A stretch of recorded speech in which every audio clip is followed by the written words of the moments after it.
Hello.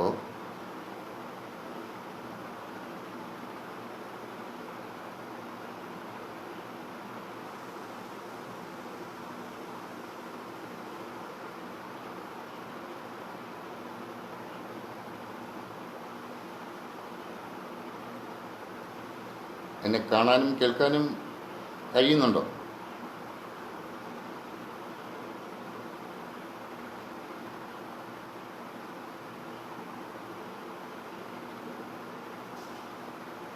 Hello ബോസേ.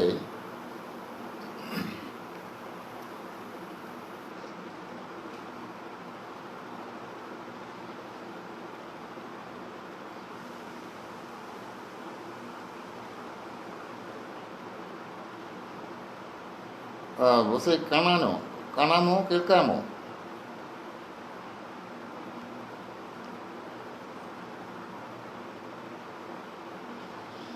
Okay okay.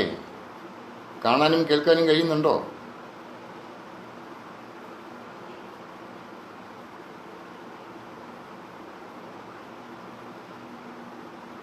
Okay ബോസേ, കാണാനും കേൾക്കാനും കഴിയുന്നുണ്ടോ?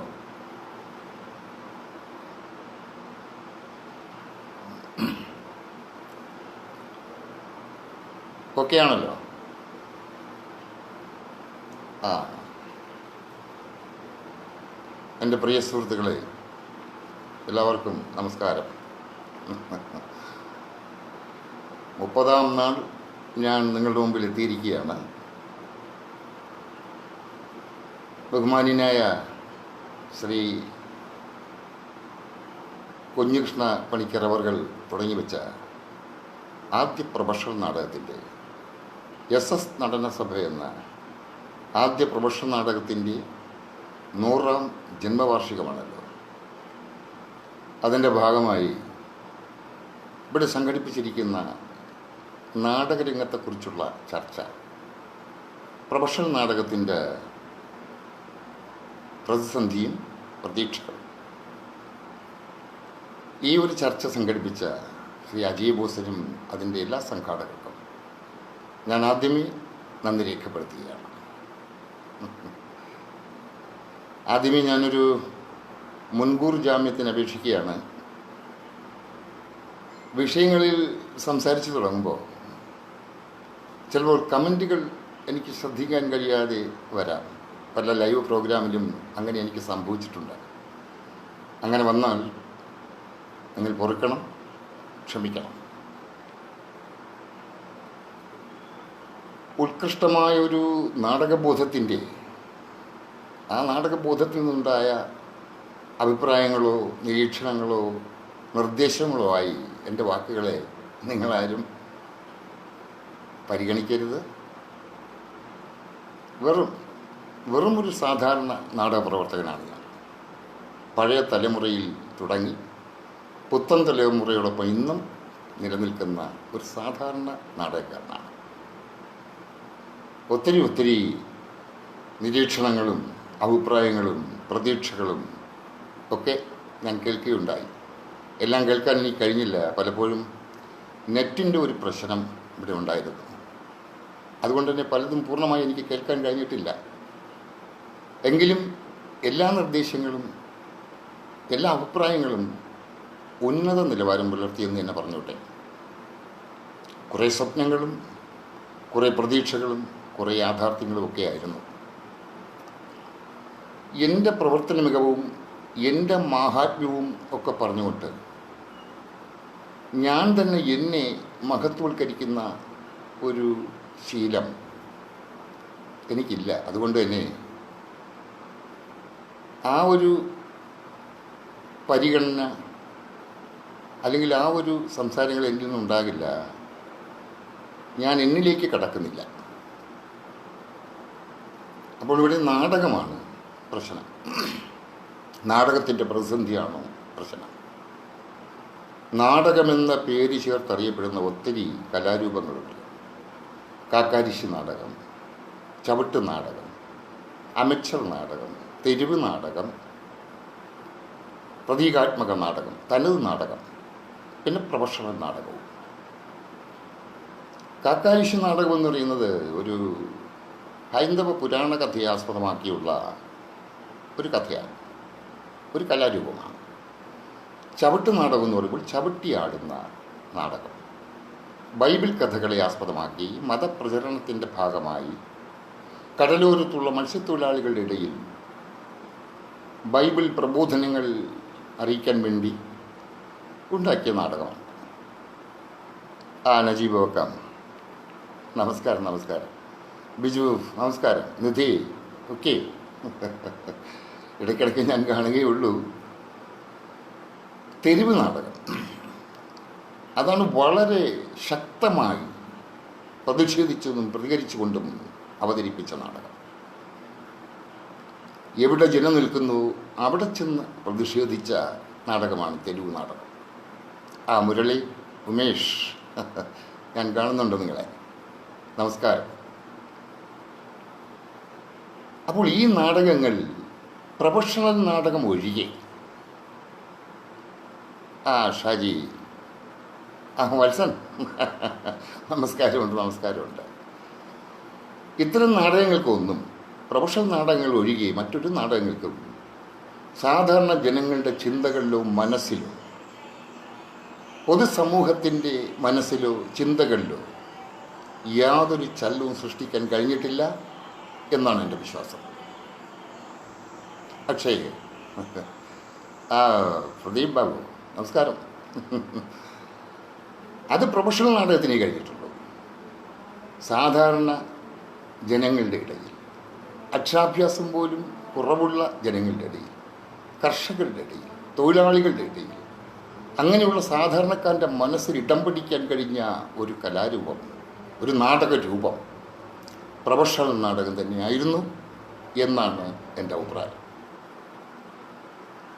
പക്ഷെ ഇപ്പം ഇതിലൂടെ ഉള്ളത് ജനപങ്കാളിത്തം, പ്രേക്ഷക പങ്കാളിത്തം കുറവാണ് എന്ന് പോലും പറയുന്നുണ്ട്. അതിൽ ചിലർ പറയുന്നത് അവർ അവതരിപ്പിച്ച സ്ഥലത്തേക്ക് 1000-2000 പേരൊക്കെ നാടകം കാണാൻ എത്തുന്നുണ്ട് എന്നാണ്. പക്ഷെ എൻ്റെ അനുഭവത്തിൽ ഞാൻ കളിച്ച പല സ്റ്റേജുകൾ 500-ൽ താഴെയുള്ള ആളുകളുമുണ്ട്, 25 പേരുള്ള വേദികളുമുണ്ട്, 50 പേര് മാത്രമുള്ള വേദികളും ഉണ്ടായിരുന്നു. അപ്പോൾ 1000-2000 ഒക്കെ ഉണ്ടായിരിക്കും. അതൊക്കെ ഒറ്റപ്പെട്ട സംഭവങ്ങളായി ഞാൻ കണക്കാക്കുന്നുള്ളൂ. പൊതുവേ പ്രേക്ഷക പങ്കാളിത്തം കുറവ് തന്നെയാണ്. അതിന് നിരവധി പ്രശ്നങ്ങളുണ്ട്. അതും പ്രൊഫഷണൽ നാടകത്തിൻ്റെ ഒരു പ്രതിസന്ധി തന്നെയാണ്. നിരവധി നാടകങ്ങളെന്ന് പറഞ്ഞാൽ, അല്ലെങ്കിൽ നിരവധി കാര്യങ്ങളെന്ന് പറഞ്ഞാൽ, എപ്പോഴും മുൻപ് എന്ന് പറയേണ്ടി വരുന്നു. മുരളി, സന്തോഷ്, ഞാൻ ഇടയ്ക്കിടയ്ക്ക് കാണും. അപ്പോൾ ഞാൻ കളിച്ച മുൻകാലങ്ങളിൽ ഞാൻ കളിച്ച പല സ്റ്റേജുകളുണ്ട്. അന്ന് ഈ ഓല കൊണ്ട് നിർമ്മിച്ച സ്റ്റേജും ഓല കൊണ്ട് കുത്തിപ്പൊട്ടിയ സ്റ്റേജുമാണ്. ഗോപൻ മാവേലിക്കര, സന്തോഷം. അനിൽ കുട്ടപ്പൻ. അമ്പലപ്പറമ്പിൽ ആളുകൾക്ക് ഇരിക്കാൻ ഇടമില്ലായിരുന്നിട്ട് 2 സൈഡിലും തിങ്ങി ഞെരുങ്ങി നിന്ന് നാടകം കാണും. അവിടെയും നിൽക്കാൻ ഇടമില്ലാതാകുമ്പോൾ സ്റ്റേജിൻ്റെ 2 സൈഡിലെയും ഓല പൊളിച്ചു മാറ്റി കൊടുക്കും. ഈ 2 സൈഡുകളിൽ നിന്ന് നാടകം കാണാൻ ആൾക്കാർ തടിച്ചു കൂട്ടും. രാജാസീസ്, നമസ്കാരം. ധർമ്മകീർത്തി. അപ്പോൾ അത്രയും ആവേശത്തോടു കൂടിയാണ് ജനങ്ങൾ നാടകത്തിന്, അല്ലെങ്കിൽ നാടകത്തെ സമീപിച്ചത്, നാടകം കാണാൻ എത്തുന്നത്. അതിൽ നിന്നും മുന്നോട്ട് യാത്ര തുടർന്നപ്പോൾ എന്തുകൊണ്ട് പങ്കാളിത്തം കുറഞ്ഞു എന്ന് നമ്മൾ സ്വയം ചിന്തിക്കണം. നമ്മുടെ ഭാഗത്ത് എന്തെങ്കിലും മിസ്റ്റേക്കുണ്ടോ, അത് പൊതുസമൂഹത്തിൻ്റെ മിസ്റ്റേക്കാണോ എന്നൊക്കെ ഞങ്ങളും ചിന്തിക്കേണ്ട കാലമായി. പൊതുസമൂഹത്തിൽ, അല്ലെങ്കിൽ കാലഘട്ടത്തിൻ്റെ മാറ്റം വന്നപ്പോൾ വളരെയധികം ജനങ്ങൾ അവരുടെ ജീവിതം പടുത്തുയർത്താൻ, ആർഭാടവും സന്തോഷവും നിറഞ്ഞ ജീവിതം പടുത്തുയർത്താൻ വേണ്ടി പരക്കം പാച്ചിലായി. 24 മണിക്കൂർ തികയാത്തൊരവസ്ഥ പൊതുസമൂഹത്തിലുണ്ടായി, ജനങ്ങൾക്കുണ്ടായി. അപ്പോൾ അവർക്ക് നാടകം വന്ന് കാണാനുള്ള സമയമില്ലായ്മ വന്നു. കുറേ പേർ നാടകം കാണാൻ വരും. എങ്കിലും തിടുക്കത്തിൽ അവർ പകുതിയാകുമ്പോഴൊക്കെ പോകുമ്പോൾ അതിരാവിലെ അവർക്ക് പ്രയാണം തുടങ്ങണം. അങ്ങനെ കുറവ് വന്നു. പിന്നെ പുത്തൻ തലമുറ, അവർ സോഷ്യൽ മീഡിയയിലാണ് എപ്പോഴും. അവർക്ക് നാടകം കാണണ്ട, അവർക്ക് ഗാനമേളയോ മെഗാ ഷോയൊക്കെ കണ്ടാൽ മതി. അത് കഴിയുമ്പോൾ അവർ പോകും. പിന്നെ സ്ത്രീകൾ, അവർക്ക് നാടകം ഒഴികെയുള്ള എല്ലാ കലാരൂപങ്ങളും തൻ്റെ ഹാളിലിരുന്ന് ടി വിയിൽ കൂടി കാണും. ബാലൻ ചിലങ്ക കാണുന്നു. അപ്പോൾ ഇല്ല, നാടകം കാണാൻ പറ്റില്ല. നാടകം ഒഴികെയുള്ള എല്ലാ കാര്യങ്ങളും, നാടകം അവർക്ക് അറിഞ്ഞും കൂടാ ഇപ്പോഴത്തെ പെൺകുട്ടികൾക്കൊന്നും. അപ്പോൾ അവർക്ക് അവിടെ ഇരുന്ന് സ്വസ്ഥമായി ഭക്ഷണമൊക്കെ കഴിച്ചിരുന്ന് ടി വി കാണാം. അങ്ങനെ ദൃശ്യമാധ്യമങ്ങളുടെ അതിപ്രസരം ഉണ്ടായപ്പോൾ നാടകം കാണാൻ എത്താൻ ആളുകൾ കുറഞ്ഞു. മറ്റൊന്ന്, പുത്തൻ തലമുറയുടെ പഠിത്തം, കൊച്ചുകുട്ടികളുടെ പഠിത്തം. എല്ലാവരെയും എഞ്ചിനീയറും ഡോക്ടറും IAS IPS എടുക്കാനുള്ള വ്യഗ്രതയാണ് രക്ഷകർത്താക്കൾക്ക്. രാവിലെ 4 മണിക്ക് ട്യൂഷൻ തുടങ്ങും, പിന്നെ സ്കൂള്, വൈകിട്ട് സ്കൂൾ കഴിഞ്ഞാൽ ട്യൂഷൻ, വീട്ടിൽ വന്ന് ഹോംവർക്ക്. പിന്നെ എവിടെയാണ് അവർക്ക് നാടകം ആസ്വദിക്കാനും സാഹിത്യം ആസ്വദിക്കാനും കവിത ആസ്വദിക്കാനുമുള്ളൊക്കെ നേരം? അങ്ങനെ വിദ്യാഭ്യാസത്തിന് വേണ്ടിയുള്ള പരക്കം പാച്ചിൽ നടക്കുമ്പോൾ അവർക്ക് അന്യം നിന്ന് പോകുന്നത് കലയും സാഹിത്യവുമാണ്. കലയും സാഹിത്യവും ഒരു അവിഭാജ്യ ഘടകമാണ് സംസ്കാരത്തിൻ്റെ എന്ന് അവരെ മനസ്സിലാക്കി കൊടുക്കാനും അതിലേക്ക് വിടാനും രക്ഷകർത്താക്കൾ തയ്യാറാകുന്നില്ല. അത് വലിയൊരു പ്രതിസന്ധി തന്നെയാണ്. പണ്ട് ഉത്സവപ്പറമ്പുകളിൽ നിന്നും നാടകം ബഹിഷ്കരിച്ച ഒരു സമയമുണ്ടായിരുന്നു.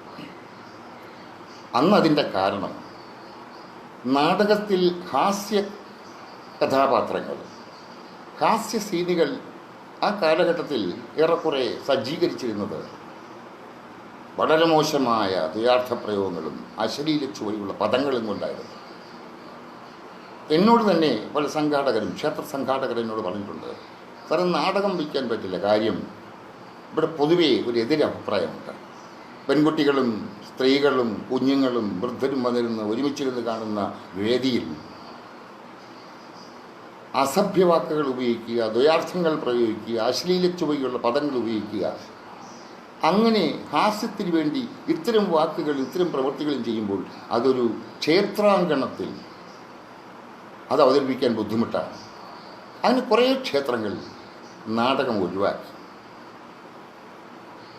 ഞാൻ പറയുന്നത് ആലങ്കാരികമായിട്ടല്ല, അനുഭവിച്ച കഥകളാണ് പറയുന്നത്. അങ്ങനെ നാടകം ഒഴിവാക്കിയപ്പോൾ അത്രയും സ്റ്റേജുകൾ നഷ്ടമായി. അതുപോലെ തന്നെ ഫൈനാൻസ് സൊസൈറ്റികൾ നിന്നത് ആരോ പരാമർശിച്ചതുപോലെ ഓഡിറ്റോറിയം ഇല്ലാഞ്ഞിട്ടൊന്നുമല്ല. ഈ പറഞ്ഞതുപോലെ അതിൻ്റെ പങ്കാളിത്തം കുറഞ്ഞു, ഫൈനാൻസ് സൊസൈറ്റികൾ നഷ്ടത്തിലായി. ഇത്ര മുൻപ് പറഞ്ഞ കേസുകൾ കൊണ്ട് തന്നെ പങ്കാളിത്തം കുറഞ്ഞു, ഫൈനാൻസ് സൊസൈറ്റികൾ നഷ്ടത്തിലായി. എൻ്റെ നാട്ടിൽ വക്കത്ത് തന്നെ നിരവധി ഫൈനാൻസ് സൊസൈറ്റികൾ ഉണ്ടായിരുന്നു, ഒന്നും ഇന്നില്ല. അപ്പോൾ നാടകത്തെ സ്നേഹിക്കുന്നവർ കുറഞ്ഞു, നാടകത്തെ അറിയുന്നവർ കുറഞ്ഞു, നാടകം കാണാൻ സമയമില്ലാത്തവർ കുറഞ്ഞു. ഇങ്ങനെ ഒത്തിരി പ്രേക്ഷക പങ്കാളിത്തം കുറഞ്ഞു വന്നു. ഇന്ന് 150 നാടകം അല്ലെങ്കിൽ 200-നകത്തുള്ള നാടകം കളിച്ചാൽ ഏറ്റവും വിജയം എന്ന് കാണുന്നിടത്ത് അന്ന് 300-ഉം 350-ഉം 400-ഉം നാടകങ്ങൾ കളിച്ചിട്ടുണ്ട്. ഞാൻ ദേശാഭിമാനിയിലും നവചേതനയിലും കഴുതാസറിലെ കളിക്കുമ്പോൾ ഒരു നാടകം ഒന്ന് ക്യാൻസൽ ചെയ്ത് കിട്ടിയാൽ ഒന്ന് വിശ്രമിക്കായിരുന്നു എന്ന് വിചാരിച്ച സമയങ്ങളുണ്ട്. അഹങ്കാരമല്ല ഈ പറയുന്നത്, അവസ്ഥയാണ്. ജയരാജ് അപ്പോൾ അത്രയും കാര്യങ്ങളുണ്ട്. അപ്പോൾ ഇതിന് പരിഹാരം കൊച്ചു കുട്ടികളിൽ നിന്നും നാടകം ആരംഭിക്കണം എന്നാണ് എനിക്ക് പറയാനുള്ളത്. അത് സ്വപ്നമല്ല. ഇവിടെ പയ്യന്നൂർ മുരളി അത് പരാമർശിക്കുകയുണ്ടായി. ഞാൻ കുറച്ച് കേട്ടപ്പോൾ ഇത് കേട്ടു. പാഠ്യവിഷയമാക്കണം നാടകം. കുട്ടികൾ നാടകത്തിനടുത്തോട്ട് എത്തില്ലെങ്കിൽ നാടകം കുട്ടികളുടെ അടുക്കലേക്ക് എത്തണം. അതിന് സോഷ്യൽ സയൻസിന് മറ്റോ ഒരധ്യായം തന്നെ നാടകത്തിന് വേണ്ടി ക്രമീകരിക്കണം. ഇപ്പോഴത്തെ പാഠ്യപദ്ധതി വെച്ച് അതിൻ്റെ പ്രോജക്റ്റ് തയ്യാറാക്കൽ, പ്രബന്ധം തയ്യാറാക്കൽ, നിരീക്ഷണം, കണ്ടെത്തൽ, ഇങ്ങനെയുള്ള മാർഗങ്ങളിൽ കൂടി അവർ നാടകത്തെ അറിയും. അതിലുള്ള അധ്യാപകർ, നാടകം അറിയുന്ന അധ്യാപകർ, അവർ നാടകത്തെ അറിയിക്കും. അതിലൂടെ നാടകത്തെ സ്നേഹിക്കും, നാടകത്തിൻ്റെ ശക്തിയും അതിൻ്റെ ധർമ്മവും മനസ്സിലാക്കും. അങ്ങനെ അതിനോട് താല്പര്യമുള്ള ഏറെ കുട്ടികൾ അതിനടുത്തേക്ക് വരും.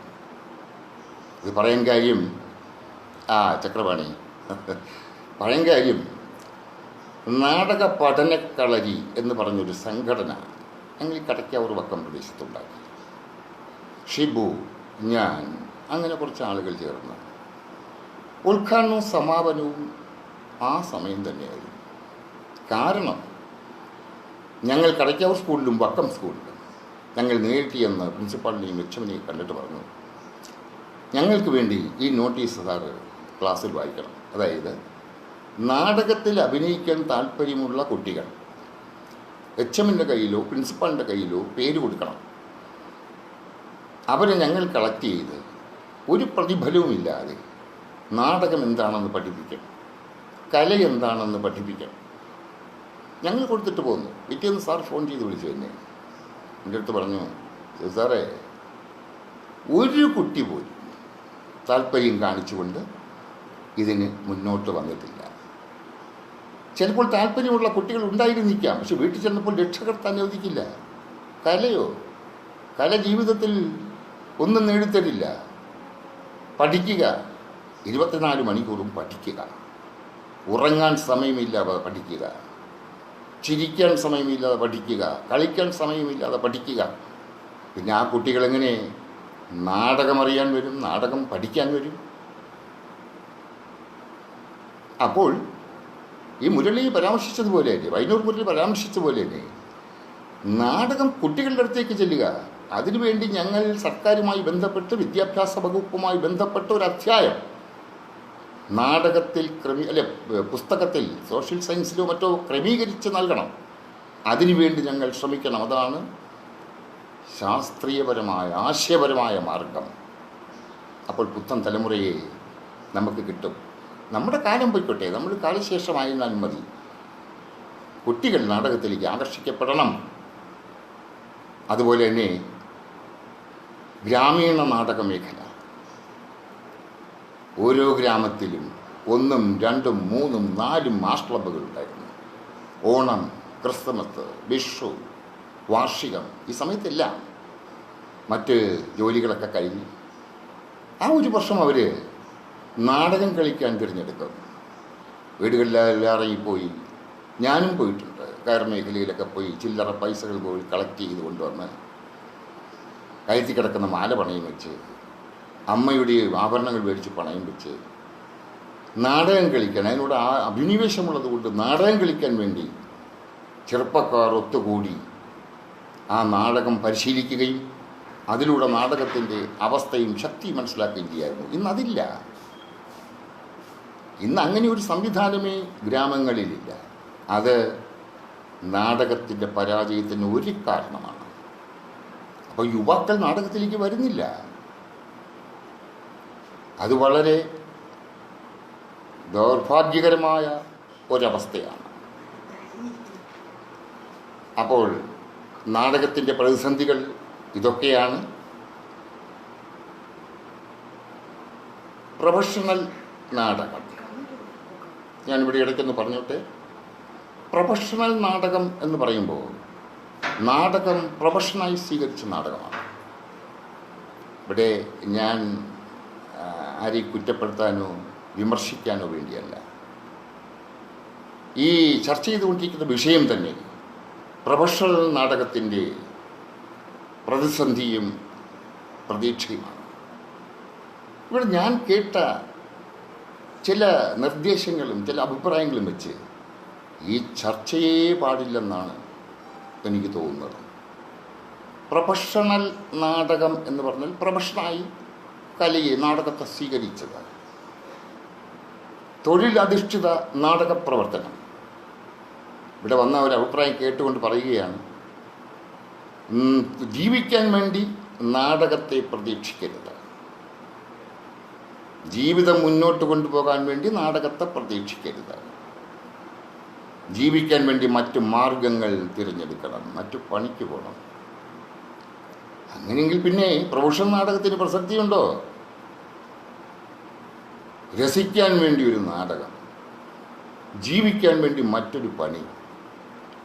അതാണല്ലോ അമേച്ചർ നാടക ചെറുപ്പക്കാർ ചെയ്തിരുന്നത്.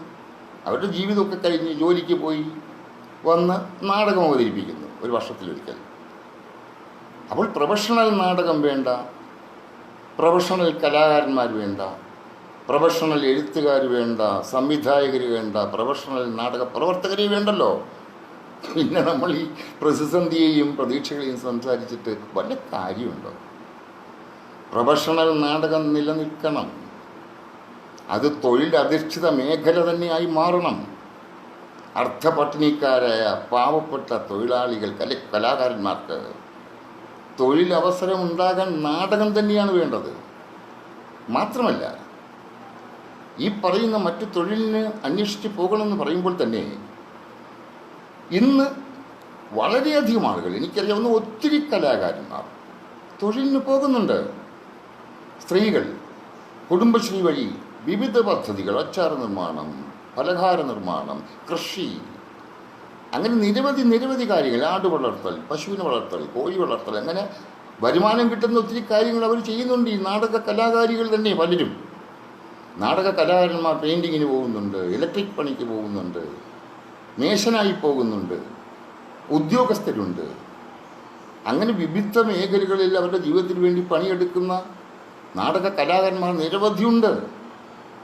അല്ല, അവർ നാടകം ഉള്ളപ്പോൾ നാടകം കളിക്കുകയും ബാക്കി സമയത്ത് കിടന്ന് ഉറങ്ങുകയും അല്ല അവർ ചെയ്യുന്നത്. അവർ തൊഴിലിന് പോകുന്നുണ്ട്. അപ്പോൾ നാടകക്കാരനായ എനിക്ക്, ഒരു നാടക കലാകാരനായ എനിക്ക് പ്രൊഫഷണൽ നാടക കലാകാരന്മാരോട് പറയാൻ പറ്റില്ല, നിങ്ങൾ മറ്റു പണി നോക്കണം, ഇതുകൊണ്ട് ജീവിക്കാൻ കഴിയില്ല എന്ന് എനിക്ക് പറയാൻ കഴിയില്ല. പിന്നെ പ്രൊഫഷണൽ നാടകമില്ല, അപ്പോൾ പിന്നെ ചർച്ചയ്ക്കും പ്രസക്തിയില്ല. അപ്പോൾ പ്രദീപ്, അക്ഷയ, അതുപോലെ തന്നെ ഈ ഓഡിറ്റോറിയം നല്ലൊരു സ്വപ്നമാണ്. പലരും പറഞ്ഞു വളരെ വിശാലമായ ഓഡിറ്റോറിയങ്ങൾ, വളരെ വിശാലമായ സൗകര്യങ്ങളുള്ള നാടകശാലകൾ, ഓരോ ഗ്രാമങ്ങളിലും ഓരോ നാടകശാല. അത് നല്ല സ്വപ്നമാണ്. അതിന് ഉദാഹരണമായി പറഞ്ഞത് ഇംഗ്ലണ്ട്, അമേരിക്ക, ജർമ്മനി, ഫ്രാൻസ് എന്നുള്ള രാജ്യങ്ങളിലെല്ലാം പോയിട്ടുള്ളവർ പറഞ്ഞത് അവിടെ നാടകശാലകളാണ്. ഒരു ദിവസവും ഒഴിവില്ലാതെ നാടകം കളിക്കുകയാണ്. നാടകത്തെ പ്രോത്സാഹിപ്പിക്കാൻ സർക്കാരും മറ്റ് സമൂഹവും ഒരുമിച്ച് നിൽക്കുകയാണ്. ശർമ്മ ഒരുമിച്ച് നിൽക്കുകയാണ്. അവിടെ മനസ്സിലാക്കേണ്ടത്, എനിക്ക് മനസ്സിലായത്, നിങ്ങൾക്ക് മനസ്സിലാക്കേണ്ടതല്ല, എനിക്ക് മനസ്സിലായത്,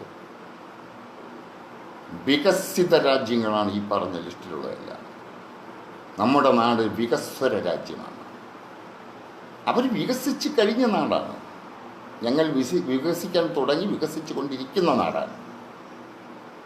ആ നാട്ടിൽ കലയെ, നാടകത്തെ, സാഹിത്യത്തെയൊക്കെ പോട്ടെ, നാടക കലാകാരന്മാരെ ഇന്നും അർഹിക്കുന്നതിൽ ശ്രദ്ധിക്കാത്തൊരു രാജ്യത്ത്, ഒരു നാട്ടിൽ സർക്കാരിൻ്റെ ഭാഗത്തു നിന്ന് അത്തരം സംരംഭങ്ങൾക്ക് ആശ്വാസമായ നടപടികൾ ഉണ്ടാകും എന്ന് വിശ്വസിക്കുന്നുണ്ടോ? അപ്പോൾ പിന്നെ ആര് ചെയ്യണം? വ്യക്തികൾ ചെയ്യണം, വ്യക്തികളുടെ ഗ്രൂപ്പ് ചെയ്യണം. ആ വ്യക്തികൾ ആരായിരിക്കണം? കോടീശ്വരന്മാരായ സമ്പന്നന്മാരായിരിക്കണം. അവരെല്ലാം കൂടി ചേർന്ന് ഇത്രയും വിശാലമായ നാടകശാലകൾ നിർമ്മിക്കണം. അത് ഒരു കാലത്ത് ചിലപ്പോൾ സംഭവിച്ചിരിക്കാം. ആ സ്വപ്നലോകം സൃഷ്ടിച്ചിരിക്കാം. അത് എത്രത്തോളം ഫലവത്താണ്, എത്രത്തോളം അത് ഫലവത്താകും എന്നെനിക്ക് അറിയില്ല. നല്ല കാര്യമാണ്, അങ്ങനെ ഉണ്ടായാൽ നല്ല കാര്യമാണ്. അപ്പോൾ അത് എത്രത്തോളം ഏത് കാലത്തുണ്ടാകുമെന്ന് എനിക്കറിയില്ല. ഇവിടെ നമ്മളെ സഹായിക്കാൻ, നാടകക്കാരെ സഹായിക്കാനാണല്ലോ സംഗീത നാടക അക്കാദമി പറയുന്നൊരു മഹാപ്രസ്ഥാനം. ഇവിടെയും ഞാൻ പറയുന്നു, നോവിക്കാനോ ആക്ഷേപിക്കാനോ കണ്ണടച്ച് വിമർശിക്കാനോ അല്ല എൻ്റെ ഉദ്ദേശം. പിന്നെ അങ്ങനെ ആർക്കെങ്കിലും തോന്നുകയാണെങ്കിൽ അതെൻ്റെ പരാമർശത്തിൻ്റെ മിസ്റ്റേക്കല്ല. ഉപരോധമോ ഊരുവിലക്കോ ഒന്നും ഏറ്റുവാങ്ങാനുള്ള സമയം എനിക്കില്ല ഇനി. അതുകൊണ്ട് പറയുകയാണ്, ആർക്കും ഒന്നും തോന്നരുത്.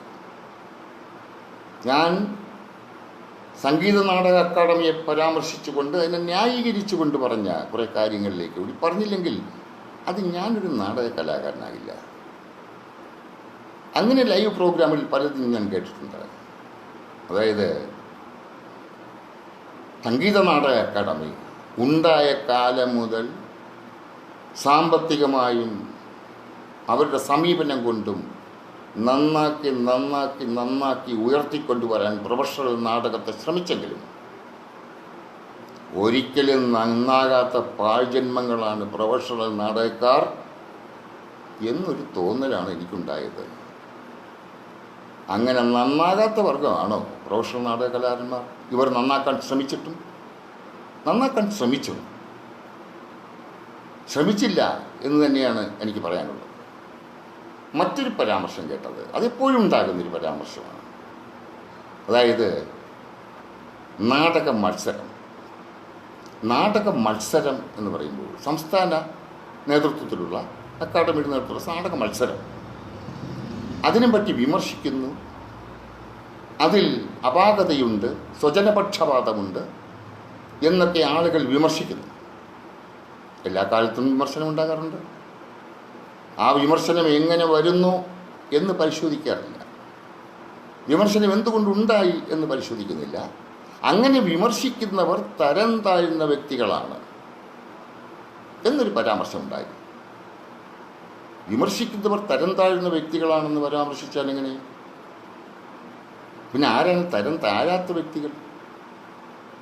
അപ്പോൾ വിമർശനങ്ങളെ അസഹിഷ്ണുതയോടുകൂടി കാണാൻ തുടങ്ങിയത് ശരിയല്ല. മറ്റൊന്ന്,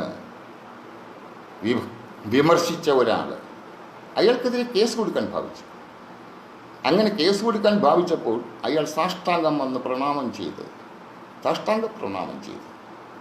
എന്നിട്ട് ഞാനല്ല എന്ന് മാപ്പപേക്ഷിച്ച് പിൻവാങ്ങി എന്ന് പറയുമ്പോൾ ഈ 3 പ്രസ്താവനകളിൽ നിന്നും എനിക്ക് തോന്നുന്നത് അടുത്തു വരുന്ന മത്സര നടക്കുമ്പോൾ അതിൻ്റെ വിധി നിർണയത്തിന് വേണ്ടിയുള്ള ഒരു പ്രതിപാദ്യ വിഷയമായിട്ടാണ്, ഒരു മുൻകൂർ ജാമ്യമായിട്ടേ എനിക്ക് തോന്നിയുള്ളൂ. മറ്റൊന്ന്, വിമർശിക്കുന്നവർക്കൊരു താക്കീത് എന്നേ എനിക്ക് തോന്നിയതു. അതുകൊണ്ട് ഞാൻ തുറന്നു പറയുകയാണ്. അതിൽ വൈഷമ്യം തോന്നുകയാണെങ്കിൽ ഞാൻ കുറ്റക്കാരനല്ല. പരാമർശത്തിൽ നിന്നാണ് ഞാനത് പറഞ്ഞത്. നാടകം മത്സരിക്കാനുള്ളതല്ല എന്നാണ് ഞാൻ വിശ്വസിക്കുന്നത്. ഇനി മത്സരം തന്നെ ഇരിക്കട്ടെ. പ്രാദേശികമായി ഒത്തിരി മത്സരങ്ങളിൽ നല്ല നടൻ്റെയും നല്ല സംവിധായകൻ്റെയും അവാർഡ് എനിക്ക് ലഭിച്ചിട്ടുണ്ട്. അതൊരു മഹാ അംഗീകാരമായിട്ട് എനിക്ക് തോന്നുന്നില്ല, സത്യം. പക്ഷെ ഞാനത് വാങ്ങും. പക്ഷെ അതൊരു വലിയ മഹത്തായ ഒരു അംഗീകാരമാണെന്ന് എനിക്ക് തോന്നുന്നില്ല. അത് സംസ്ഥാന അവാർഡ് മത്സരമായാൽ പോലും. കാരണം 10 നാടകങ്ങളിലകത്ത് 9, 8, 10 ആ 10 നാടകങ്ങൾ മാത്രം മത്സരിക്കുകയാണ് ഉണ്ടാകുന്നത്. 10 നാടകങ്ങളിലെ നല്ല നടൻ, 10 നാടകങ്ങളിലെ നല്ല രചന, 10 നാടകങ്ങളിലുള്ള മറ്റ് അവാർഡുകൾ. അല്ല കേരളത്തിലെ സർവ്വ നാടകത്തിനോടും മത്സരിച്ച്, സർവ്വ നടന്മാരോടും മത്സരിച്ച്, സർവ്വ എഴുത്തുകാരോടും മത്സരിച്ച് ലഭിക്കുന്നതല്ലല്ലോ. 10 നാടകങ്ങളിലുള്ളതാണ് എനിക്ക് കിട്ടിയതും. 8 നാടകത്തിൽ മത്സരിച്ചപ്പോൾ കിട്ടിയതാണ്. ആ 10-ന് പുറത്ത് എത്രയോ ഇരട്ടി കലാകാരന്മാർ, കലാകാരികൾ, നാടകപ്രവർത്തകർ, രചയിതാക്കൾ, സംവിധായകർ, രംഗശില്പം ഒരുക്കുന്നവർ, എത്രയോ എണ്ണം അധികം കിടക്കുന്നു. അവരോടൊന്നും മത്സരിച്ചല്ലല്ലോ എനിക്ക് കിട്ടിയത്. വെറും ചുരുക്കം എണ്ണം നാടകങ്ങളോട് മത്സരിച്ച് എനിക്ക് കിട്ടിയതാണ്. അപ്പോൾ തന്നെ നാടകം മത്സരം അത് മത്സരിക്കാനുള്ളതല്ല എന്ന് തന്നെയാണ് എൻ്റെ അഭിപ്രായം. അത് പ്രദർശിപ്പിക്കാനുള്ളതാണ്, പൊതുജനത്തിൻ്റെ മധ്യത്ത് പ്രദർശിപ്പിക്കാനുള്ളതാണ് നാടകം. അപ്പോൾ മത്സരവേദികളെക്കുറിച്ചാണ് ആ ന്യായീകരണം ഉണ്ടായത്. അതുകൊണ്ടാണ് മത്സരങ്ങൾ അല്ലെങ്കിൽ അവാർഡുകൾ അത്രയും മഹത്തായ കാര്യമല്ല എന്ന് പറയുന്നത്. പിന്നെ സംഘടനകൾ ഒത്തിരി ഗ്രൂപ്പുകളുണ്ട്. കലാകാരന്മാരുടെ ഗ്രൂപ്പുകളും സംഘടനകളും ഒക്കെ ഉണ്ട്. കലാകാരന്മാരെല്ലാം ഒരു കുടക്കീഴിൽ വരണം എന്നൊരു പരാമർശം ഞാൻ കേട്ടു. ഇത് കേട്ടതിനെല്ലാം മറുപടി പറഞ്ഞുകൊണ്ടിരിക്കുകയല്ല, എൻ്റെ മനസ്സിലുള്ളത് തന്നെയാണ് ഞാൻ ഈ പറയുന്നത്. അപ്പോൾ കലാകാരന്മാരെല്ലാം ഒരു കുടക്കീഴിൽ വരണം. പല കുടകളുടെ താഴെ അതിൻ്റെ ഭാരവാഹിത്വം വഹിച്ചു നിൽക്കുന്ന വ്യക്തികൾ തന്നെയാണ് ഇത് പറയുന്നത്, എല്ലാവരും ഒരു കുടക്കീഴിൽ വരണമെന്ന്. എങ്ങനെ ഒരു കുടക്കീഴിൽ വരും? ദൗർഭാഗ്യമെന്ന് പറയട്ടെ, ഒരിക്കലും അങ്ങനെ ഒരു ഐക്യമുണ്ടാകാൻ സാധ്യതയില്ലെന്ന് തന്നെയാണ് എൻ്റെ വിശ്വാസം. കാരണം, എൻ്റെ പ്രധാന കാരണം, ഈ ഗ്രൂപ്പുകളെല്ലാം ഉണ്ടാകുന്നത് തന്നെ ഒരു ഗ്രൂപ്പിൽ നിന്ന് പോയിട്ടും ഒരു ഗ്രൂപ്പിൽ മേധാവിത്വം ലഭിക്കാത്തത് കൊണ്ടും ഒരു ഗ്രൂപ്പിൽ സ്ഥാനമാനങ്ങൾ കിട്ടാത്തത് കൊണ്ടും അവരവർ പോയി ഓരോ ഗ്രൂപ്പ് ഉണ്ടാക്കും. അങ്ങനെയാണ് നിരവധി ഗ്രൂപ്പുകൾ ഇവിടെ ഉത്ഭവിച്ചത്. അപ്പോൾ ഒരുമിച്ച് ചേരാൻ ഒരു മാർഗമേ ഉള്ളൂ, സംഭവ്യമല്ലാത്ത ഒരു മാർഗം. കലാകാരനാണോ, കലാകാരന്മാർ ജനിച്ച് തൊട്ട്, കലാകാരന്മാർ ഉണ്ടായ സമയം തൊട്ട് അവൻ്റെ ഉള്ളിൽ ഈഗോ, ഞാനെന്ന ഭാവം, ഞാനാണ് വലുത്. അങ്ങനെ വലുതാര് എന്ന് മത്സരിച്ചു കൊണ്ടിരിക്കുമ്പോൾ എങ്ങനെ ഐക്യമുണ്ടാകും? ഒരിക്കലും ഉണ്ടാകില്ല. ഈഗോ മാറ്റിവെക്കാൻ കഴിയണം, ഞാനെന്ന ഭാവം മാറ്റിവെക്കാൻ കഴിയണം. സർവ്വസംഘടനയിലും പ്രസിഡന്റ് ആകണം, എല്ലാത്തിലും ഭാരവാഹിയാകണം. എന്ത് ഗുണമാണെന്ന് എനിക്ക് മനസ്സിലാകുന്നില്ല. അപ്പോൾ എൻ്റെ ഉള്ളിലെ ഞാനെന്ന ഭാവവും ആ ഈഗോ എടുത്ത് മാറ്റിയാൽ എല്ലാ കലാകാരന്മാരും ഏകോപത സഹോദരങ്ങളെപ്പോലെ ഒന്നിക്കും. ഒരിക്കലും സാധ്യമല്ലാത്ത കാര്യവുമാണ്. ഇത്രയും കാലത്തെ അനുഭവങ്ങളിൽ നിന്നാണ്, അനുഭവത്തിൽ നിന്ന്, അറിവിൽ നിന്നാണ് ഞാൻ ഈ പറയുന്നത്. ആദ്യം പറഞ്ഞു, ഞാൻ ഉത്കൃഷ്ടമായൊരു നാടകബോധത്തിൻ്റെ അടിസ്ഥാനത്തിലുള്ള അഭിപ്രായങ്ങളും നിരീക്ഷണങ്ങളും നിർദ്ദേശങ്ങളുമല്ല ഞാൻ പറയുന്നത്. ഒരു ദീർഘനാളത്തെ നാടക അനുഭവങ്ങളിൽ നിന്ന് ആർജിച്ചെടുത്ത അഭിപ്രായങ്ങളാണ്, നിർദ്ദേശങ്ങളും നിരീക്ഷണങ്ങളുമാണ് ഞാനിവിടെ പറയുന്നത്. അപ്പോൾ ഗ്രൂപ്പുകളുണ്ടായിട്ട് യോജിക്കണമെന്ന് പറഞ്ഞാൽ, ഗ്രൂപ്പുകൾ സംഘടിപ്പിക്കുന്നവർ തന്നെ എല്ലാവരും ഒരു കുടക്കീഴിൽ വന്നാൽ, പല നിറത്തിലെ കുടക്കീഴിൽ നിന്നിട്ട് എല്ലാവരും ഒരുമിക്കണം ഒരു കുടയിലേക്ക് കയറിക്കൊള്ളൂ എന്ന് പറഞ്ഞാൽ ആര് വരും? അപ്പോൾ ഈഗോ ഉപേക്ഷിക്കാത്ത കാലത്തോളം, ഈഗോ ഉപേക്ഷിക്കാൻ സാധ്യതയില്ല. കലാകാരനാണോ അവനിൽ ഈഗോയുണ്ട്. ഒരു ഉദാഹരണം പറഞ്ഞാൽ, ഞാൻ നാടകം അഭിനയിക്കുമ്പോൾ ഒരു സുഹൃത്ത് കയറി എന്ന് പറയുന്നു, സാർ നിങ്ങൾ മനോഹരമായിട്ട് അഭിനയിച്ചു, നല്ല നടനാണ്, പക്ഷേ ആ നാടകത്തിൽ നിങ്ങളുടെ അഭിനയത്തിൽ ഇന്ന മിസ്റ്റേക്കുകളുണ്ട്, ഇന്ന കുഴപ്പങ്ങൾ നിങ്ങളുടെ സംഭാഷണത്തിലും നിങ്ങളുടെ അഭിനയത്തിലും കാണുന്നു, അതൊന്ന് ശ്രദ്ധിച്ച് മാറ്റണം, വേറെ ഒന്നും തോന്നരുത് എന്ന് പറയുമ്പോൾ ഞാൻ പറയും, എന്ത് തോന്നാൻ? ഇതല്ലേ വേണ്ടത്? ഇന്ന കൃത്യമായ നിരീക്ഷണത്തിലുള്ള അഭിപ്രായങ്ങൾ വന്ന് തുറന്ന് പറയണം, എങ്കിലല്ലേ നമുക്ക് നന്നാകാൻ പറ്റും. നിങ്ങളെപ്പോലുള്ളവരങ്ങനെ വ്യക്തമായി പറഞ്ഞാലല്ലേ എനിക്ക് നന്നാകാൻ പറ്റൂ. അല്ലാതെ നിങ്ങൾ അങ്ങ് ഒഴിഞ്ഞു പോയാൽ ഞാൻ അറിയുമോ എൻ്റെ മിസ്റ്റേക്കുകൾ? അവൻ സന്തോഷിച്ചങ്ങ് പോകുമ്പോൾ ഞാൻ പറയും, ഇത്രയും വർഷക്കാലം പാരമ്പര്യമുള്ള എന്നെ നന്നാക്കാൻ വന്നിരിക്കുന്നത് എൻ്റെ മനസ്സുകൊണ്ട് ഞാൻ പറയും. എന്ന് വെച്ചാൽ ഞാൻ അംഗീകരിച്ചു കൊടുക്കാൻ തയ്യാറായില്ല. അതെൻ്റെ ഉള്ളിലെ ഈഗോയാണ്. അതുപോലുള്ള നിരവധി സ്വഭാവം, ഞാനെന്ന ഭാവം ഉള്ളിടത്തോളം കാലം ഐക്യമെന്നൊരു സാധനം ചിന്തിക്കേ വേണ്ട എന്നാണ് എൻ്റെ അഭിപ്രായം. അപ്പോൾ അപ്പോൾ എല്ലാവരും പറഞ്ഞതുപോലെ തന്നെ ഞാൻ നാടകത്തിൻ്റെ ഒരു കാലഘട്ടത്തിൽ തുടങ്ങി ഈ കാലഘട്ടത്തിൽ വന്ന് നിൽക്കുന്ന ഒരു സാധാരണ കലാകാരനാണ്. മുൻകാലങ്ങളിലെ നാടകങ്ങളും പിൻകാലങ്ങളിലെ നാടകങ്ങളും ഇപ്പോഴത്തെ നാടകങ്ങളും തമ്മിലുള്ള അന്തരങ്ങൾ പലപ്പോഴും പലരും പറയാറുണ്ട്. ഞാൻ തുടങ്ങിയ കാലത്തുള്ള നാടകത്തെക്കുറിച്ച് ആദ്യം പറയാം, അല്ലെങ്കിൽ നാടകം ഉണ്ടായതിനെക്കുറിച്ച് ഞാൻ പറയാം. ചരിത്രമല്ല, ചരിത്രഗ്രന്ഥം, നാടക ചരിത്രം അറിയാൻ ആർക്കും ഒരു പ്രയാസമില്ല. അതിന് യൂണിവേഴ്സിറ്റിയിലോ പഠന കേന്ദ്രത്തിലോ പോയി പഠിക്കേണ്ട ആവശ്യമില്ല. അറിയാൻ ആഗ്രഹമുള്ള, അക്ഷരങ്ങൾ കൂട്ടി വായിക്കാൻ അറിയാവുന്ന നാടകപ്രവർത്തകരല്ലാത്തവർക്കും അതിനോട് താല്പര്യമുള്ളവർക്ക് അറിയാം. കാര്യം നിരവധി ചരിത്ര ഗ്രന്ഥങ്ങളും ചരിത്ര രേഖകളുമുണ്ട് നമുക്ക് വായിച്ചെടുക്കാം. അതിനെക്കുറിച്ച് ഞാനിവിടെ പ്രതിപാദിക്കുന്നില്ല. നാടകം ഞാൻ നേരത്തെ പറഞ്ഞു, പ്രൊഫഷണൽ നാടകത്തിന് മാത്രമേ സാമൂഹ്യ അന്തരീക്ഷത്തിൽ, ആ ചട്ടക്കൂടിൽ സാധാരണക്കാരായ ജനങ്ങളുടെ ഇടയിൽ ചലനങ്ങൾ സൃഷ്ടിക്കാൻ കഴിഞ്ഞിട്ടുള്ളൂ. ഇപ്പോൾ Thoppil Bhasi, N Pillai, PG. Antony, SL. പുരം, കെ.ടി. മുഹമ്മദ്, വിക്രമൻ നായർ, എൻ.പി. ത്രിവിക്രമൻ പിള്ള, ഇങ്ങനെയുള്ള നാടകക്കാരോട് അല്ലെങ്കിൽ ഈ നാടക പ്രതിഭകളോട് ആരും ചെന്ന് പറഞ്ഞില്ല ഞങ്ങളെ നന്നാക്കാൻ നിങ്ങളൊരു നാടകം എഴുതുക. അതുപോലെ തന്നെ ആശയങ്ങൾ പലതും ലോകത്ത് പ്രചരിച്ചിട്ടുണ്ട്. മാർക്സിസം, എംഗൽസും മാർക്സും കയറിയ ഡാസ് ക്യാപിറ്റൽ, മൂലധനം, കമ്മ്യൂണിസ്റ്റ് മാനിഫെസ്റ്റോ, അത് എഴുതാൻ ഒരാളും ചെന്ന് അവരോട് പറഞ്ഞില്ല നിങ്ങളിതൊന്ന് എഴുതി തരണം എന്ന്. മഹാത്മാഗാന്ധിയോട് ആരും ചെന്ന് പറഞ്ഞില്ല നമുക്ക് വേണ്ടി ഒന്ന് സ്വാതന്ത്ര്യ സമരം ചെയ്യുമെന്ന്. സുഭാഷ് ബോസിന് ആരോടും പറഞ്ഞില്ല INA രൂപീകരിക്കാൻ. ഉത്തം സിംഗും ഉത്തറാം ബോസും CR ദാസിനോടും ആരും പറഞ്ഞില്ല നിങ്ങൾ ഞങ്ങൾക്ക് വേണ്ടി തൂക്കുമരത്തിൽ പോകാൻ. അവിടെ ഞാനൊരു വ്യക്തിയാണെന്നും ഞാനൊരു വ്യക്തിത്വമുള്ള വ്യക്തിയാണെന്നും സമൂഹത്തെ നന്നാക്കിയേ ഞാൻ അടങ്ങൂ എന്നും വാശി പിടിച്ചതിൻ്റെ പരിണത ഫലമാണ് ചരിത്രവും ചരിത്രഗതിയും. ആരും പറയാതെ സമൂഹത്തെ നന്നാക്കുന്നത് വ്യക്തിത്വമുള്ള എൻ്റെ കടമയാണെന്ന് ചിന്തിച്ച വ്യക്തിത്വങ്ങളെയാണ് നമ്മൾ മഹാന്മാർ എന്നറിയപ്പെടുന്നത്.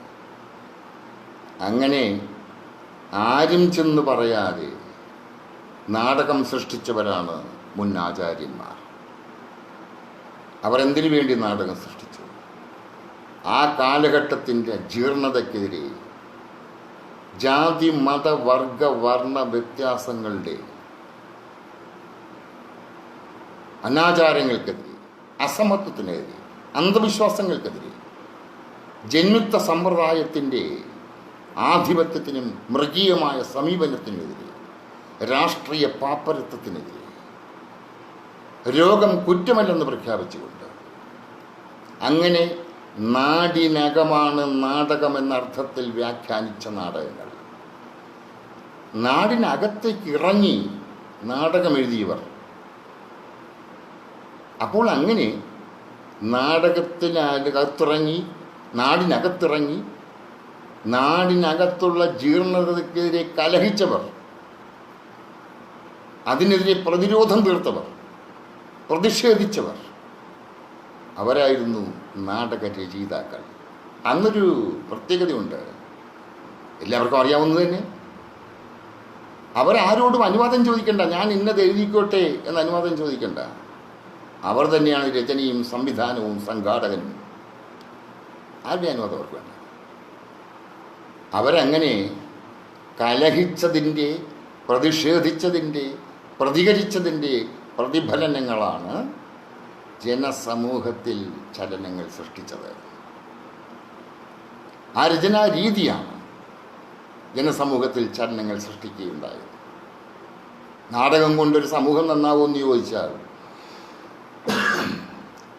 ആ സമൂഹത്തിൽ ഒരാളിൻ്റെ മനസ്സിലൊരു ചലനം സൃഷ്ടിക്കാൻ നാടകത്തിനായെങ്കിൽ അത് നാടകത്തിൻ്റെ വിജയമാണ്. അങ്ങനെ ജനങ്ങളെല്ലാം നാടകം കാണാൻ വരുന്നത് അവർക്ക് ആവേശം നൽകുന്ന, അവർക്ക് ഉണർവ് നൽകുന്ന കുറേ സന്ദേശങ്ങൾ, അതെല്ലാം നാടകത്തിലുണ്ടാകും. അതിനെതിരെ പ്രതിഷേധം രേഖപ്പെടുത്തിക്കൊണ്ട് നാടകമിറങ്ങും, കലഹിച്ചുകൊണ്ട് നാടകമിറങ്ങും, പ്രതിരോധം തീർത്തുകൊണ്ട് നാടകമിറങ്ങും. അത് കണ്ട് ഞങ്ങൾക്ക് ഉണരണം എന്ന് മനസ്സിലാക്കിയുള്ള ജനങ്ങളാണ് അന്ന് സാധാരണക്കാർ നാടകം കാണാൻ തടിച്ചു കൂട്ടിയിരുന്നത്. അപ്പോൾ അവരെങ്ങനെ എഴുതിയെന്ന് പറഞ്ഞാൽ, അല്ലെങ്കിൽ അവർക്ക് എന്താ അനുഭവം ഉണ്ടായെന്ന് പറഞ്ഞാൽ, വളരെ വളരെ കഠിനമായ അനുഭവങ്ങളാണ്. അവിടെയാണ് ശ്രീ എൻ ബി തിരുവിക്രമപിള്ള ഒരു നാടകത്തിലും പൊതു സമൂഹത്തിലും പറഞ്ഞിട്ടുണ്ട്, എൻ്റെ സുഹൃത്തുക്കളെ, അറിവിലെ കമ്മ്യൂണിസവും അനുഭവത്തിലെ കമ്മ്യൂണിസവും രണ്ടും രണ്ടാണ്. അറിവിലെ കമ്മ്യൂണിസം വായിച്ച് രസിക്കാനും സുഖിക്കാനും പറ്റും, ഊർജം കൊള്ളാനും പറ്റും. പക്ഷെ അനുഭവത്തിലെ കമ്മ്യൂണിസം ഭീകരമാണ്, മർദ്ദനമാണ്, കഠിനമാണ്. അനുഭവത്തിലെ കമ്മ്യൂണിസം രണ്ടും കമ്മ്യൂണിസം തന്നെ. അതുപോലെ അനുഭവത്തിലെ നാടകവും അറിവിലെ നാടകവും രണ്ടും രണ്ടാണ്. ചിലർ വായിച്ച് അല്ലെങ്കിൽ ആശയപരമായി പ്രസംഗിച്ച് വലിയ ആളുകളാകും. പക്ഷെ അത് അനുഭവത്തിൽ പ്രാവർത്തികമാക്കുമ്പോൾ അത് കഠിനമാണ്.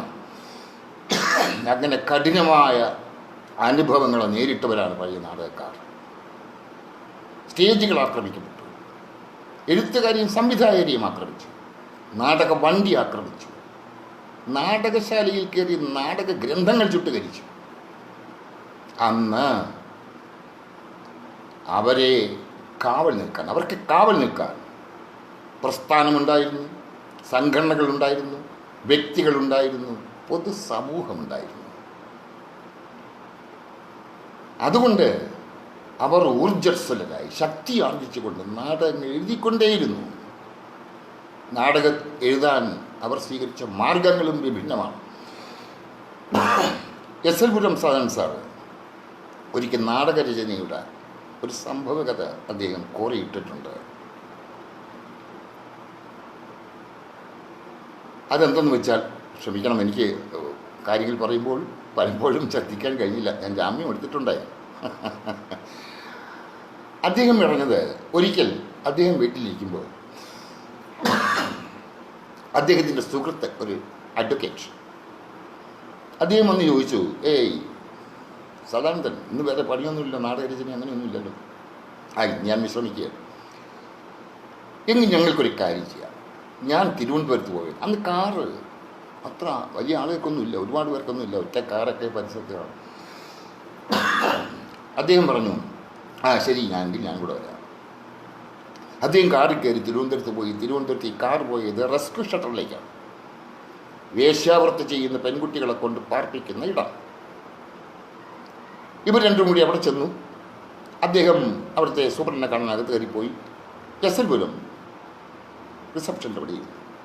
അദ്ദേഹം പുറത്ത് നോക്കിയപ്പോൾ ഒരു മരത്തിൻ്റെ ചുവട്ടിൽ ഒരു പെൺകുട്ടി, മുട്ടയടിച്ചൊരു പെൺകുട്ടി ഇങ്ങനെ കണ്ണീർ വാർക്കുന്നു.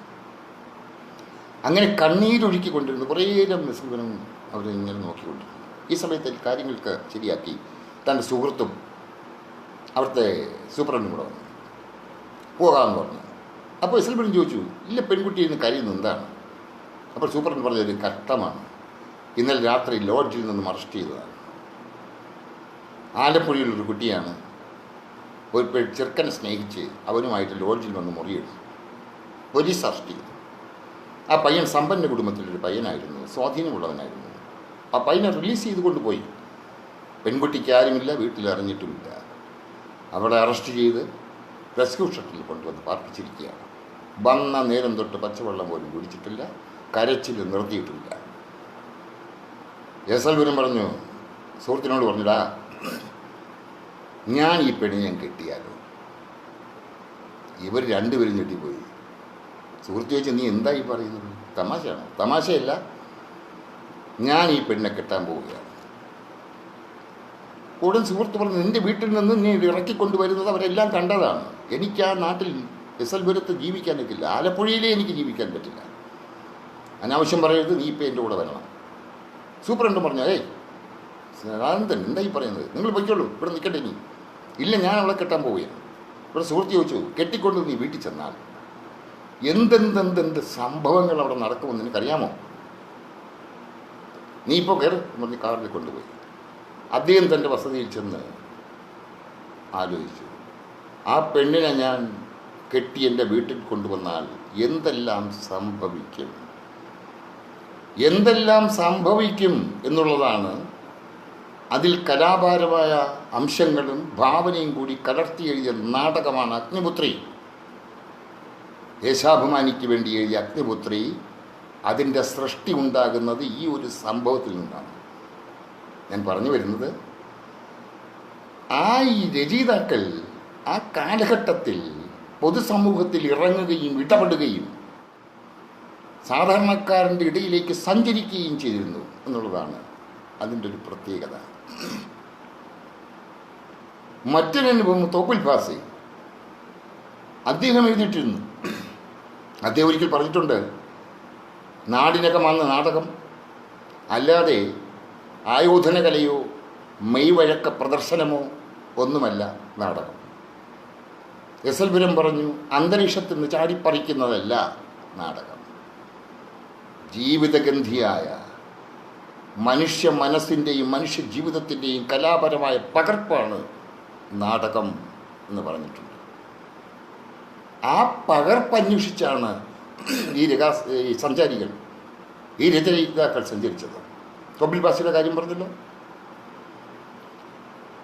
ആ കുഷ്ഠരോഗികളുടെ കഥ എഴുതി എല്ലാവർക്കും അറിയാവുന്ന നാടകമാണ് അശ്വമേധം.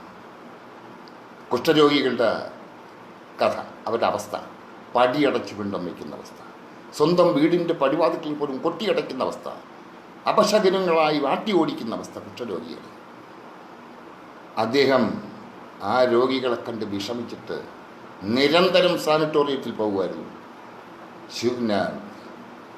ഇവിടുത്തെ കുഷ്ഠരോഗ ആശുപത്രി, നൂറനാട് കുഷ്ഠാശുപത്രിയിൽ നിരന്തരം പോവുകയും രോഗികളായി സംസാരിക്കുകയും കാണുകയും സംസാരിക്കുകയും ചെയ്യുമായിരുന്നു. അവരുടെ അവസ്ഥകളും അവരുടെ കഥകളും കേട്ടു. 2 ലക്ഷ്യമായിരുന്നു തോപ്പിൽ ഭാസിക്ക് അതിലൂടെ. ഒന്ന്, സംസാരിക്കുകയും കാണുകയും ചെയ്താൽ കുഷ്ഠരോഗം പരക്കില്ല. മറ്റൊന്ന്, രോഗം ഒരു കുറ്റമല്ല എന്ന് സമൂഹത്തെ അറിയിക്കാൻ വേണ്ടി നിരന്തരമായ നിരീക്ഷണത്തിൽ കൂടിയാണ് അശ്വമേധം രചിക്കപ്പെട്ടത്. അപ്പോൾ ഓരോരുത്തരും സമൂഹത്തിൽ ഇടപെട്ട് അങ്ങനെയാണ് സൃഷ്ടികളുണ്ടായത്. 7 രാത്രികൾ. ആ സമയങ്ങളിലെല്ലാം റെയിൽവേ സ്റ്റേഷന് പരിസരത്ത് നാടോടികൾ വന്ന് തമ്പടിക്കും. അതിൽ മോഷ്ടാക്കൾ കാണും, ഗുണ്ടകൾ കാണും, തെണ്ടികൾ കാണും. അവരിടയിലേക്ക് ഇറങ്ങുന്ന അവിടെ പല ദിവസവും സഞ്ചരിച്ചാണ് നാടകങ്ങൾ സൃഷ്ടിക്കപ്പെട്ടത്. അപ്പോൾ അങ്ങനെ മഹത്തരമായ നാടകങ്ങൾ നമുക്ക് സംഭാവന ചെയ്തത് ആ രീതിയിലായിരുന്നു. ഇന്ന് വളരെ പ്രഗത്ഭരായ, വളരെ നാടകത്തിൻ്റെ ധർമ്മം അറിയാവുന്ന, നാടകത്തിൻ്റെ ക്രാഫ്റ്റ് അറിയാവുന്ന, രചനയുടെ ധർമ്മവും സാമൂഹ്യ പ്രതിബദ്ധതയും അറിയാവുന്ന, നാടകത്തിൻ്റെ സൗന്ദര്യം അറിയാവുന്ന കൊച്ചു കുട്ടികൾ തന്നെയാണ്. ഞാൻ കൊച്ചു കുട്ടികളെന്ന് പറയുന്നത് എന്നെ സംബന്ധിച്ചാണ്. അത്രയും മഹത്തായ പ്രതിഭകൾ തന്നെയാണ് ഇന്നും നാടകരംഗത്ത് നിൽക്കുന്നത്. ആരെയും പേരെടുത്ത് പറയുന്നില്ല. ആ നാടക പ്രവർത്തകരെയും രചയിതാക്കളെയും സംവിധായകരെയും വ്യക്തിപരമായി എനിക്കൊരു പരിചയമില്ല, കേട്ടറിവേ ഉള്ളൂ. ഈ വത്സൻ നിസരി, ഹേമന്ത്, രാജേഷ് ഇരളം, രാജീവൻ മമ്മളി, സുദേശ് ദിവാകർ, മുഹാദ് ബംബായം. ആരെങ്കിലും വിട്ടുപോയി, പേര് പറയാതിരുന്നത് ആരെങ്കിലും വിട്ടുപോകുന്നുള്ളത് കൊണ്ടാണ്. ഇവരെല്ലാം പ്രതിഭാശാലികളായ നാടക പ്രവർത്തകർ തന്നെയാണ്, സംശയം വേണ്ട. ആരെയും സന്തോഷിപ്പിക്കാൻ വേണ്ടിയല്ല ഞാനിത് പറയുന്നത്. ഞാനവരെ വ്യക്തിപരമായി കണ്ടിട്ടില്ലെങ്കിലും അവരുടെ സൃഷ്ടികൾ കണ്ടിട്ടുണ്ട്. വളരെ പ്രാഗൽഭ്യമുള്ള, വളരെ ആശയപരമായി നാടകത്തെ സമീപിക്കുന്ന വ്യക്തികൾ തന്നെയാണ്. പക്ഷേ നാടകധർമ്മം എന്ന് പണ്ട് പറഞ്ഞിരുന്ന, ഞാൻ വിശേഷിപ്പിച്ച കലഹം, ജാതി മത വർഗ വർണ്ണ വ്യത്യാസങ്ങളുടെ വൈകൃതത്തിനെതിരെ ഇന്നില്ലേ അത്? ജന്മിത്ത സമ്പ്രദായം പോയി ആധുനിക മുതലാളി വർഗത്തിൻ്റെ പരോക്ഷമായ ചൂഷണം ഇന്നില്ലേ? രാഷ്ട്രീയ അപചയം ഇന്നില്ലേ? ഉദ്യോഗസ്ഥ ദുഷ്പ്രഭുത്വം ഇന്നില്ലേ?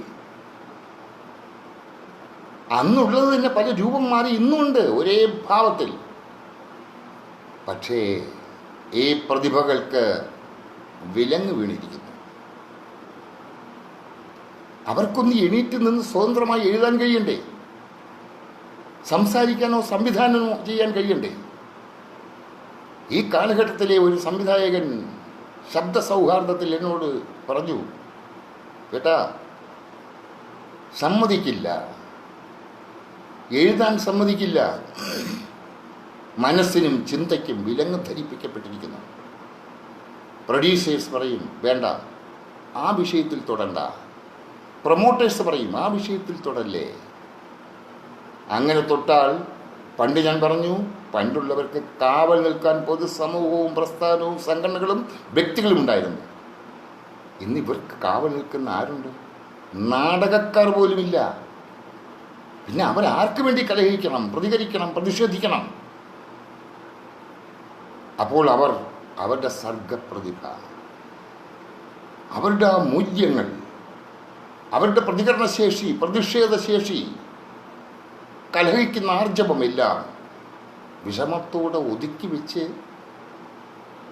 മറ്റൊരു വഴിക്ക് ചിന്തിച്ചു. ഒരു ഒഴിഞ്ഞുപോക്കൽ വഴിയിൽ ചിന്തിച്ചു. പറയുമ്പോഴും എൻ്റെ വീക്ഷണമാണ് പറയുന്നത്, ആർക്കും പരിഭവം തോന്നില്ല. ആ സർഗസിദ്ധി ലഭിച്ച ഇന്നത്തെ തലമുറ വിഷമത്തോടുകൂടി മനസ്സിലെല്ലാം അടക്കി വെച്ച് വഴിമാറി സഞ്ചരിച്ചു. അവർ പറഞ്ഞു, അല്ലെങ്കിൽ അവർ ചിന്തിച്ചു, കലഹിക്കാൻ കഴിഞ്ഞില്ലെങ്കിൽ, പ്രതിഷേധിക്കാൻ കഴിഞ്ഞില്ലെങ്കിൽ, പ്രതികരിക്കാൻ കഴിഞ്ഞില്ലെങ്കിൽ അരപ്പട്ടിണിക്കാരായ നാടക കലാകാരന്മാർക്ക് ജീവിക്കാനെങ്കിലും കഴിയണം. ജീവിക്കാൻ കഴിയണമെങ്കിൽ അത് മാർക്കറ്റ് ചെയ്യണം, നാടകം വിൽക്കണം. അവർ ജീവിക്കെങ്കിലും ചെയ്യുമല്ലോ, നാടകം വിൽക്കണം. അപ്പോൾ ഒരു പ്രോഡക്റ്റ് ആക്കണം. അപ്പോൾ പ്രോഡക്റ്റ് ആക്കുമ്പോൾ എന്തൊക്കെ ചെയ്യണം? മത്സരിച്ച് പരസ്യം ചെയ്യണം. വർണ്ണപ്പകിട്ടാർന്ന കവറുകൾ ഉണ്ടാക്കി അതിനകത്ത് ഈ പ്രോഡക്റ്റിനെ ഇറക്കണം ആകർഷണീയമായി. അങ്ങനെ ആദർശങ്ങളും ആശയങ്ങളും ഉണ്ടെങ്കിലും അത് കച്ചവട വസ്തുവായി മാറിയപ്പോൾ അലങ്കാരങ്ങളും സൗന്ദര്യങ്ങളും വർദ്ധിപ്പിക്കേണ്ടി വന്നു. അവരുടെ കുറ്റമല്ല, വിഷമിച്ചുകൊണ്ട് ചെയ്യേണ്ടി വന്നു. ഒരു കാര്യം പറയാം, എത്ര നാൾ ഒഴിഞ്ഞു പോകും? എവിടേക്ക് ഒഴിഞ്ഞു പോകും? ഇടകണ്ണിട്ട് നോക്കി ഒഴിഞ്ഞു പോകുന്ന എത്ര കാലം? എനിക്ക് പൂർണ്ണ വിശ്വാസമുണ്ട്, ഉറപ്പുണ്ട്. ഞാൻ മേൽ വിവരിച്ച ആ പ്രതിഭകളിൽ നിന്ന് തന്നെ, അവരുടെ ചിന്തയിൽ നിന്ന് തന്നെ, അവരുടെ മനസ്സിൽ നിന്ന് തന്നെ, അവരുടെ കൈകളിൽ നിന്ന് തന്നെ വഴിമുട്ടുമ്പോൾ, ഒഴിഞ്ഞുപോയി വഴിമുട്ടുമ്പോൾ തിരിഞ്ഞു നിൽക്കും. അങ്ങനെ തിരിഞ്ഞു നിന്ന് ശക്തമായി അതുവരെ അടക്കി വെച്ച ആ വൈഷമ്യമെല്ലാം ശക്തമായി പ്രതികരിച്ചുകൊണ്ട് തിരിഞ്ഞു നിൽക്കുന്നതേ പറ്റൂ. അതാണ് ചരിത്രം. ചരിത്രം അങ്ങനെ സംഭവിച്ചിരിക്കും. അവർ കലഹിക്കും, പ്രതിഷേധിക്കും, പ്രതികരിക്കും. ഇന്ന് എന്നോയല്ല, എപ്പോഴും അല്ല, ഇന്ന് നിലനിൽക്കുന്ന ഇവരിൽ കൂടി തന്നെ ആ ദൗത്യം നിറവേറ്റപ്പെടും എന്ന് ഉറച്ച വിശ്വാസം എനിക്കുണ്ട്. അവർക്ക് ഒഴിഞ്ഞു പോകാൻ പറ്റില്ല. അത്ര പ്രതിഭാധനരാണ് നിൽക്കുന്ന കുട്ടികൾ. അവരിൽ നിന്ന് തന്നെ പ്രതികരണമുണ്ടാകും. ആ കാലത്തിന് ഞാനില്ലെങ്കിൽ പോലും അത് സംഭവിച്ചിട്ട് പോകും. അതുണ്ടായേ പറ്റൂ. അതാണ് ചരിത്രം. ഇന്നലെയുടെ ചരിത്രം പഠിച്ച് ഇന്നിൻ്റെ ചരിത്രം സൃഷ്ടിച്ച് നാളത്തെ ചരിത്രത്തിന് ഇത് രണ്ടും സമന്വയിപ്പിച്ച് കൈമാറുകയാണല്ലോ ചരിത്രഗതി. അത് ഇന്ന് നിലനിൽക്കുന്ന ഇവരിൽ കൂടി തന്നെ ചരിത്രം സൃഷ്ടിച്ച് മാറ്റി എഴുതി അടുത്ത തലമുറയ്ക്ക്, അടുത്ത ചരിത്രത്തിന് കൈമാറും. അതിലൊരു സംശയവും വേണ്ട. ഇവിടെ പ്രതിസന്ധി എന്ന് പറയുമ്പോൾ ഞാനിനി പറയാൻ പോകുന്ന പ്രതിസന്ധി 2020 ഇപ്പോൾ ആരുമില്ല അല്ലേ? ഞാൻ ശ്രദ്ധിക്കാത്തത് കൊണ്ട് ചോദ്യങ്ങളൊക്കെ നിന്നെന്ന് തോന്നുന്നു. സാരമില്ല, നിർത്താം, കുറച്ചുകൂടിയേ ഉള്ളൂ. എന്തായാലും പറഞ്ഞു പോയില്ലേ? അപ്പോൾ പ്രതിസന്ധി എന്ന് പറയുന്നത് ഇപ്പം നമുക്ക് എല്ലാവർക്കും അറിയാമെന്ന് പ്രതിസന്ധി 2-3 സീസണായിട്ട് പേമാരിയായും മഹാമാരിയായും നമ്മുടെ പ്രസ്ഥാനത്തെ തകർത്ത് കുലുക്കി എറിഞ്ഞിരിക്കുകയാണ്. എന്ന് ഉയർത്തെഴുന്നേൽക്കാൻ പറ്റും, എന്നത് സംഭവിക്കും എന്നൊരു കണക്കൂട്ടലുമില്ലാതെ സാധുക്കളായ നാം എല്ലാം വീടുകളിൽ അങ്ങനെ വിഷമിച്ചിരിക്കുകയാണ്. എങ്ങനെ ഉയർത്തെഴുന്നേൽക്കാം? ഇനി ഞാൻ പറയുന്ന കാര്യങ്ങൾ അരുചിയായി പലർക്കും തോന്നാം, അംഗീകരിക്കാൻ സാധിക്കാത്തതായും തോന്നാം ചിലർക്കെങ്കിലും. അപ്പോൾ ഇനി ഉയർത്തെഴുന്നേൽക്കണമെങ്കിൽ സോഷ്യൽ ഡിസ്റ്റൻസ് അത് മാറണം, ഈ പ്രകടനശേഷി കുറയണം. അങ്ങനെ വരുമ്പോൾ ഉയർത്തെഴുന്നേറ്റേ പറ്റൂ, ഉയർത്തെഴുന്നേറ്റിരിക്കും. അങ്ങനെ ഉയർത്തെഴുന്നേൽക്കുമ്പോൾ എന്ത് ചെയ്യണം? ഇപ്പോഴത്തെ കണ്ടീഷനാണ് ഞാൻ പറയുന്നത്. ഇപ്പോൾ നമ്മളെല്ലാം വെള്ളത്തിൽ ഇറങ്ങി നിൽക്കുകയാണ്. കരയ്ക്ക് കയറണം. കരയ്ക്ക് കയറിയിട്ടല്ലേ നമ്മൾ വിശ്വസിക്കുന്ന സ്വപ്ന ലോകത്തേക്ക് സഞ്ചരിക്കാൻ പറ്റൂ. കരയ്ക്ക് കയറി നിൽക്കണം, എന്നിട്ട് നമുക്ക് ബഹുദൂരം സഞ്ചരിക്കാം. നമ്മൾ വിശ്വസിക്കുന്ന, നമ്മൾ ചിന്തിക്കുന്ന, പ്രതീക്ഷിക്കുന്ന, സ്വപ്നം കാണുന്ന ലക്ഷ്യത്തിലേക്ക്, ആ ലോകത്തേക്ക് സഞ്ചരിക്കാം. പക്ഷെ കരയ്ക്ക് കയറണ്ടേ? കരയ്ക്ക് കയറി നിൽക്കാൻ വേണ്ടിയുള്ള ചില കാര്യങ്ങൾ ഞാനൊന്ന് പറയുകയാണ്. പ്രൊഡക്ഷൻ കോസ്റ്റ് കുറച്ചുകൊണ്ട് നാടകങ്ങൾ ഇറങ്ങണം. സമിതികളാണല്ലോ അവിടെ പ്രധാനം. പ്രൊഫഷണൽ നാടക സമിതികളില്ലെങ്കിൽ പ്രൊഫഷണൽ നടീനടന്മാരുണ്ടോ? പ്രൊഫഷണൽ നാടക സമിതികളില്ലെങ്കിൽ രചയിതാവുണ്ടോ? സംവിധായകരുണ്ടോ? മറ്റ് ശില്പികളുണ്ടോ? നാടക പ്രവർത്തകരുണ്ടോ? പ്രൊഫഷണൽ നാടക സമിതികളില്ലെങ്കിൽ ഞങ്ങൾ എവിടെ പോകും? അപ്പോൾ പ്രൊഫഷണൽ നാടക സമിതികൾ ഉയർത്തെഴുന്നേൽക്കണം. വിരലിലെണ്ണാവുന്ന സമിതികൾ മാത്രമേ സമ്പന്നമായിട്ടുള്ളൂ, സാമ്പത്തിക ഭദ്രതയുള്ളവരുള്ളൂ. ബഹുഭൂരിപക്ഷവും എല്ലാവരും പറയുന്നത് പോലെ തന്നെ മാല പണയം വെച്ചും വസ്തു ഈട് വെച്ചും ഭാര്യയുടെ താലി പണയം വെച്ചും ഒക്കെയാണ് ഇറക്കുന്നത്. ലാഭം കൊയ്തു കൂട്ടാൻ വേണ്ടിയല്ല, നാടകത്തോട് അഭിരുചിയും അഭിനിവേശവും ഉള്ളതുകൊണ്ട് മാത്രം. അപ്പോൾ അവർ ആണ് ഈ കാലഘട്ടത്തിൽ ഉപ്പ് കുത്തിയത്. കൊടുത്ത അഡ്വാൻസ് തിരിച്ചു പിടിക്കാൻ പറ്റുമോ? ചോദിക്കാൻ പറ്റുമോ? ഈ അവസ്ഥയിൽ കളിച്ച് കുറച്ച് പണം തിരികെ എടുക്കാൻ പറ്റുമോ? ഇല്ല. ലക്ഷക്കണക്കിന് പണമാണ് ഇപ്പോൾ പറയുന്നത്. 10-12 ലക്ഷം, 10 ലക്ഷം, 8 ലക്ഷം ഇങ്ങനെ.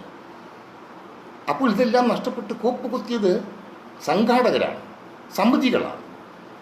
ആ സമിതികളെ ഉയർത്തിക്കൊണ്ടുവരാൻ വേണ്ടി, സമിതികളുണ്ടെങ്കിലേ നാമുള്ളൂ. സമിതികളെ ഉയർത്തിക്കൊണ്ടുവരാൻ വേണ്ടി ഞാനൊരു അപേക്ഷ അങ്ങോട്ട് വയ്ക്കുകയാണ്. രചയിതാക്കളും സംവിധായകരും പ്രതിഫലം കുറയ്ക്കണം. അതോടൊപ്പം പകുതി പ്രതിഫലം അഡ്വാൻസായിട്ടും കുറച്ച് നാടകം കളിച്ചും സ്വീകരിക്കാൻ മനസ്സ് കാണിച്ചാൽ നടീനടന്മാർ, മറ്റ് പ്രവർത്തകർ അഡ്വാൻസ് തുക ലഘൂകരിച്ചാൽ, അതുപോലെ തന്നെ നാടകങ്ങൾ ഇറക്കുന്നതിൻ്റെ ചിലവ് കുറച്ചാൽ, അതോടൊപ്പം സംഭവിക്കാത്ത കാര്യമാണെങ്കിലും പറയുകയാണ്, ഒരു പലിശരഹിത വായ്പ, ഒരു ലോൺ സർക്കാരിൻ്റെ നിർദ്ദേശപ്രകാരം ബാങ്കിൽ നിന്ന് അനുവദിച്ച് കിട്ടിയാൽ നാടക സമിതികൾ ഇനിയും സുവർണകാലത്തേക്ക് നടക്കും. നമ്മളെല്ലാം അതിനോടൊപ്പം നടക്കും. നമുക്ക് ജീവിക്കാനുള്ള ഒരു ഉറവിടം ലഭ്യമാണ്. ഇത് പറഞ്ഞപ്പോൾ എന്നോടൊരു ഒരു ആൾ പറഞ്ഞു, ഞാനതിന് തയ്യാറാണ്. ഒരു രചയിതാവ് പറഞ്ഞു, പേര് അറിയാം, ഒരാൾ പറഞ്ഞു, ഞാനത് തയ്യാറാണ്. ഓരോ നാടകത്തിനും അതിൻ്റെ ഇത് വെച്ച് എനിക്ക് തന്നാൽ മതി. വളരെ നല്ല സമീപനമാണെന്നാണ് തോന്നിയത്. പക്ഷെ ചിന്തിച്ചപ്പോൾ